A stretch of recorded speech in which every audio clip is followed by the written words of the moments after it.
What is your most likely scenario that would lead to a nuclear war? Like, because you wrote the book on this stuff. That you're the person that everybody thinks of when we think about the scenario that nuclear war could break out.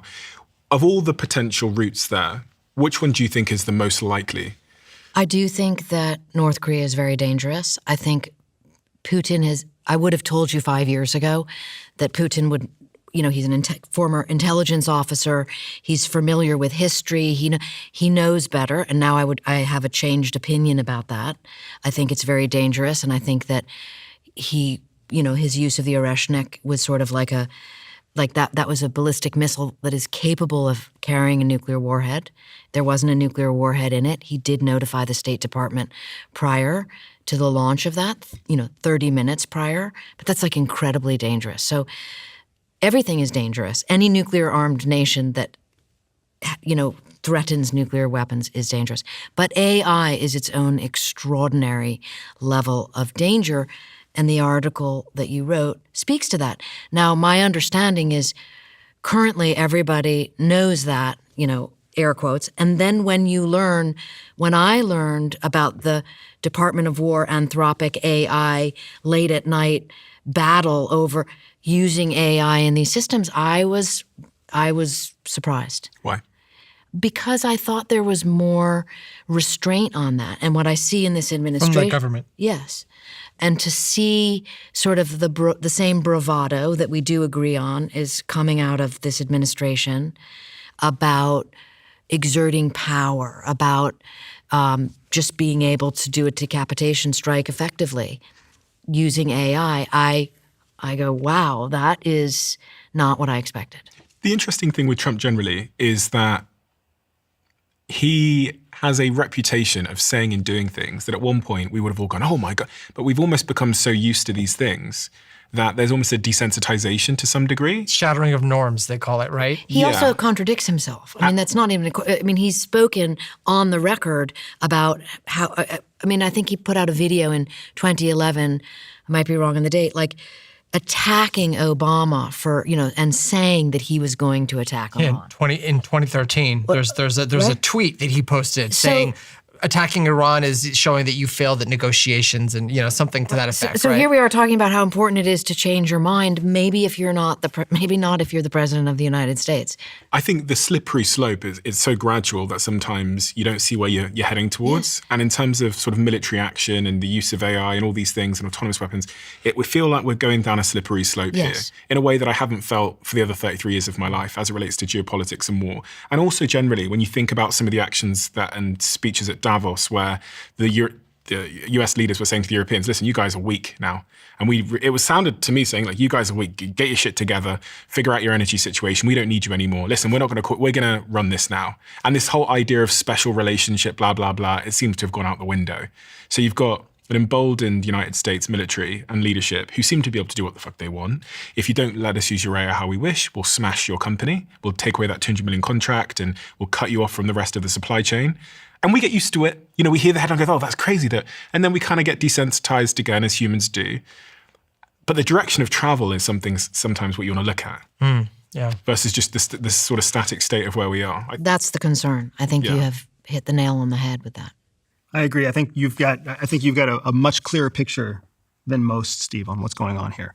The United States, it has to pursue AI far more aggressively than what the CEOs of these companies want. I actually do believe there's quite a bit of altruism in the CEOs and the founders of these AIs. They didn't create these AIs so they could be warmongers. They created these AIs for some techie, beautiful vision of some utopian future. That's like saying Zuckerberg didn't create Facebook to cause teens to feel bad about themselves. He created it for people to connect. For something else, exactly. Right. Right? But look what happens. That's unintended consequences. Yeah. So regardless of what the United States' opinion is about AI, it also has to very realistically look at how China is developing AI. And China is already 10x more aggressive than the United States is. And if they crack the code on certain types of AI, like artificial general intelligence or recursive self-improvement, if it breaks the code on these first, it's an exponential head start over the United States. And all of their AI everything that we have some sort of reticence about using, automated or autonomous weapons, mass surveillance, China's already using. So the number one strategic priority consistently in all documentation is China. So the United States has to aggressively pursue AI. Yes. I understand that mindset. It is absolutely ludicrous to think that one day an AI helps us take the leader of Venezuela, and then the next day we claim it's a supply chain risk. That's the kind of lunacy that we live in every day. That's a good point. But my bottom line concern here is that the United States used to be the leader of the free world. We're not a leader of the world at all. We're adopting more autocratic behaviors because we're seeing other countries succeed with autocratic behaviors. And we're abandoning Europe, which is the only place left trying to say that democracy still counts. Like we are not leading anymore. We are mimicking, we are reacting, we are petulant, but we are not leading. I'm still thinking about your doomsday scenario with deathbed Vladimir Putin and what he might do. Is that like realistic? Is it realistic? You know, it's like from hell's heart, I stab at thee. I mean,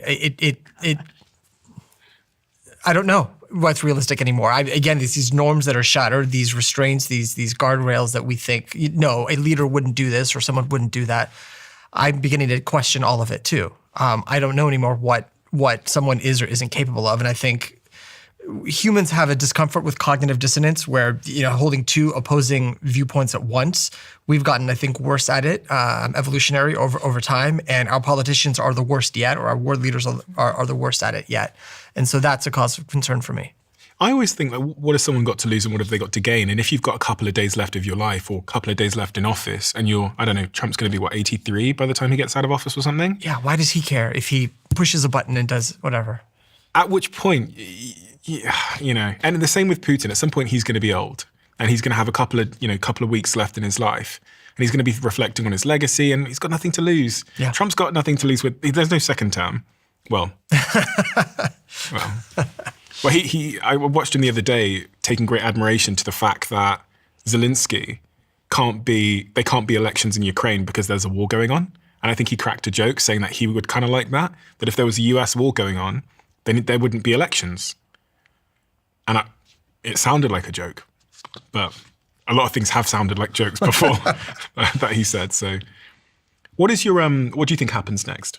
And also, I wanted to get your take on, we've got this map here which shows where Iran can strike with their missiles. I've got friends in Dubai. Never in my life did I think bombs would be dropping on Dubai or any strikes or drones would be happening in Dubai. And one of my best friends was in the basement in a bunker 2 nights ago because of what's going on. That whole region has been hit. The Dubai airport has been hit. Saudi Arabia has been hit. Bahrain's been hit. What does this do? Qatar's been hit. What does this do to the region? And why are Iran hitting these places? So this is part of the burden-sharing strategy that the United States military doctrine has put in place. And I think to a certain extent, all of the region already knew they were on Iran's radar. They've all had this weird, hostile, collaborative relationship with Iran out of necessity because Iran is the breadbasket of the Middle East. So they've known that there's always the risk. But I don't think they ever took that particular risk seriously. Why are Iran doing it? Yeah. Why do they care about messing up Dubai or making people in Dubai scared? They are lowering the pain threshold. The deputy foreign minister said, we can't strike Americans in America. We can maybe strike Americans at their bases in these Arab states. And we can also strike the states that are hosting Americans, American civilians, American military, American contractors, you name it. They're all complicit. And it's lashing out. Because what happens is if you make it miserable for everybody, then the United States is pressured to bring this to an end. Okay. So they're going to continue. What does Iran have to lose? Back to your sort of doomsday scenario, they're about to be destroyed anyway. What do they have to lose? They're going to take everyone down with them because only if that threat is real will the United States say, okay, you know what, we're going to pause and see if we can get back to diplomacy. And it might work. Mm-hmm. If the Arab states, decide that, okay, we're not going to sustain this, we're not going to fight back, we need this to end. The United States, you have to stop what you're doing. So we could see a lot of the conflict actually taking place in some of these neighboring countries, terrorist attacks, etc. It's working. It's working. It's causing pain to these sort of peripheral countries that are not central to this conflict. And look what the United States has done, arguably, right? Yeah. And one of the unintended, maybe intended consequences is if I turn on the news in the UK right now, the narrative is that this region, Dubai, all of these places, Abu Dhabi, it's all unsafe. And what that means is they're showing, the Sky News are going up to families in Dubai and going, how are you feeling? And they're going, I'm stuck, I just want to get home. And this region have spent a lot of money building their reputation over the last couple of decades. Their tourist economy. And this is going to, even if the war was to stop today, there'll be a big cohort of people that choose not to go there on holiday and choose not to go and relocate there. And that will reverberate. One could argue that it's actually in, this narrative that the Middle East is unsafe. One could argue that that's actually in the interests of the UK. And it's going to drive down the price of real estate. Yeah, and drive up our tax receipts. Because we have a lot of, I think it's the biggest place that UK taxpayers abscond to and millionaires abscond to is this region.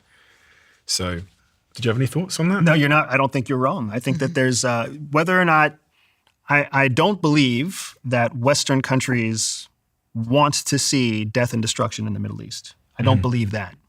I do think that when they plan for blowback, they account for that and they try to make the best opportunity out of the blowback that they already expect. And that does make sense. But at the end of the day, Iran has to do something to react. And it knows that it can't just send all of its rockets at the fleet that's off the coast of Oman, because the fleet that's off the coast of Oman is going to be able to intercept most of those rockets. So if they want some kind of effective response, the most effective response they can have is to share the pain and create some sort of international resistance against what the United States has done. How long do you think this goes on for, Andrew, if you had to guess? If I had to guess, I would say that there's going to be an active, hot conflict with Iran that lasts a few weeks. Hot conflict meaning every day we wake up and we see new rockets being launched and new attacks, new air sorties being launched.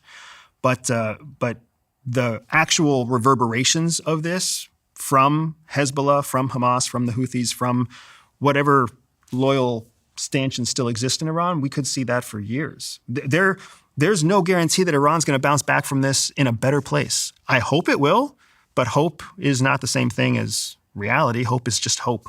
I hope that it will, but in the vacuum, we could see the biggest adversaries to the United States flood in and support Iran like the biggest adversaries in the world flood in and support Afghanistan. We might see that we have even less influence over the region in the future than we do now. Is there an issue of the distraction this is causing to what's going on in Ukraine and in other parts of the world where there was already conflict and there was already turmoil? Like, are people now not going to pay attention to Ukraine so that gives Putin some cover to be more aggressive there? And it emboldens every authoritarian ruler out there, because now it's validating to them that they're not actually doing anything wrong. If the president of the United States can do it, then certainly Putin can do it, and Xi Jinping can do it, and any warlord in Africa can do it. It's certainly allowed. Or on the flip side, it's showing that if you act outside of international norms, that the United States president will not hesitate to decapitate your entire leadership, which is something maybe we didn't think was conceivable a couple weeks ago. So there's that inverse message. Is it conceivable that both might occur? Yeah, yes, absolutely. both can be That's true. probably, Absolutely. it sounds to me like that might be the most likely outcome, that you're probably going to go one of either ways. China might say now's a good time to get Taiwan because, I mean, objectively speaking, people are distracted and they've set precedents. It's a perfect time for someone to try to assassinate the But president. then Cuba might say, we're Our going to president. behave. Exactly. Because look what happens if we don't. What do you think, Annie, on this subject of what happens next and what's likely? I mean, to that end, I would say, how fascinating is it that what happened with Maduro in January still shocks me. 150 paramilitary or military and intelligence officers go in, grab the sovereign leader and his wife in a heavily fortified military base, take out his, guardsmen who are actually Cuban. I mean, there's just so many things to unpack in what I just said about what just happened. And yet, that's just old news. That to me is more interesting than what might happen in the future. Not because I can try and wrap my head around the past, but I can't predict the future.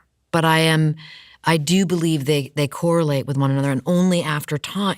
It's the old hindsight is 2020. It will make how Iran unfolds. Maybe we'll get the band back together in 5 months and have a discussion, and we'll all be wrong. I don't know. Separate question, but do you think Trump's going to leave office?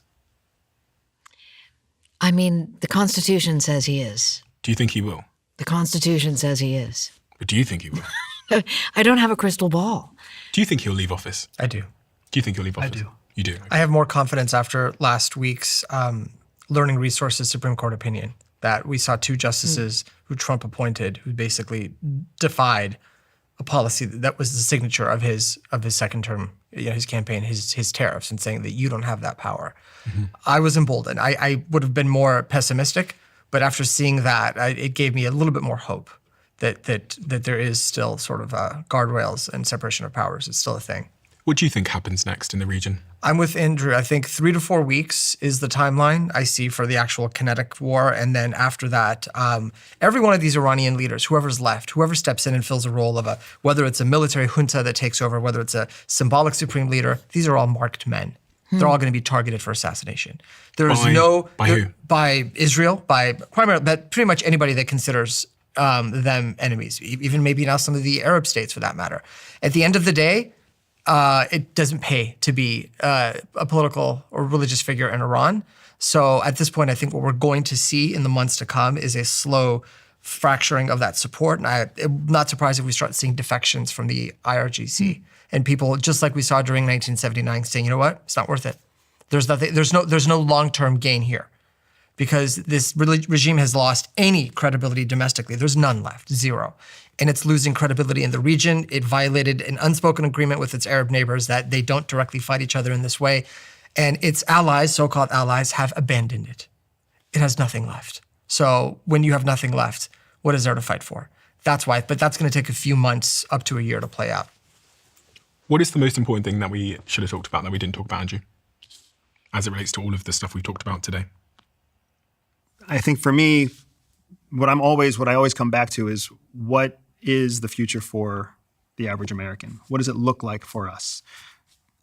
I'm not sure how this plays out. I'm not sure that we improved the state of the average American very much in the last few days.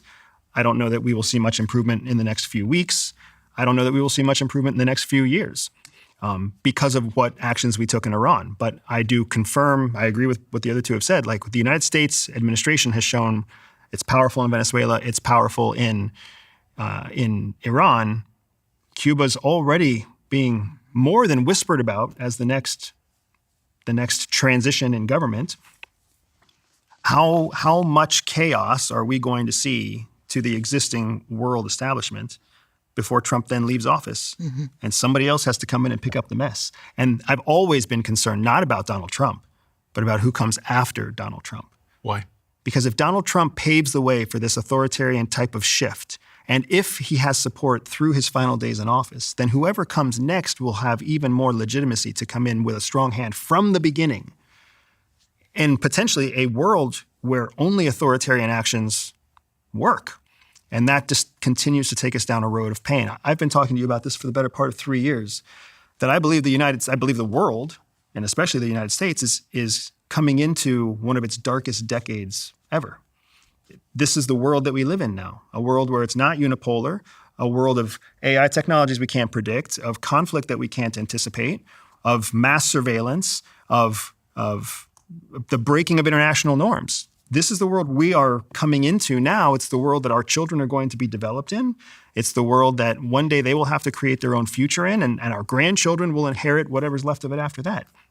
It's sad to me to see that this is where we are, and unless we take some sort of responsibility for our own future, we will keep following this authoritarian trend. But isn't this better than the past? I would say no. A unipolar world where the United States is the supreme power, as an American, that is a better world. But at least you won't die of dysentery out in the wilderness, right? Yeah, I mean, that's kind of what people say, right? They say, well, babies aren't dying anymore at childbirth, and less people are struggling with poverty. So it's a better, depends what metric you're measuring, I guess. But on that point of the transition after Trump leaves, would it be worse if a weak leader came in? Because I'm wondering, look, we know Putin's still going to be there. We know a lot of these other powers are still going to be there. Biden didn't strike me as the scariest guy in the world. The toughest guy in the world. Didn't strike me as the toughest guy in the world. So if another figure like Biden came into power after Trump, once with that war raging over there and with China thinking about Taiwan, etc. Is that not even more dangerous? I think there's a difference between a strong leader and a strong arm. A strong leader can chart a path, keep a vision, make hard decisions, balance priorities, keep people focused. Where a strong arm is out to win. And Donald Trump, his entire career, he's been the man who's out to win. Again, I don't think this is a Trump issue. I don't think this is a Trump problem. I don't think Donald Trump is some villain of the world. I just think Donald Trump is the manifestation of how most Americans felt at the time that they elected him, which was like, we want to win. And now we're realizing that 2 years after the second time that we wanted to win, there are other secondary consequences that we hadn't considered. And that's why so many of the kind of groups that supported Donald Trump have changed flavor about him. It's why his approval rating is so low, because he's found a way to ostracize so many of the groups that used to support him because they didn't realize that he was more complex than what they had originally thought back in that November booth. If you love the Diary of a CEO brand and you watch this channel, please do me a huge favor. Become part of the 15% of the viewers on this channel that have hit the subscribe button. It helps us tremendously, and the bigger the channel gets, the bigger the guests.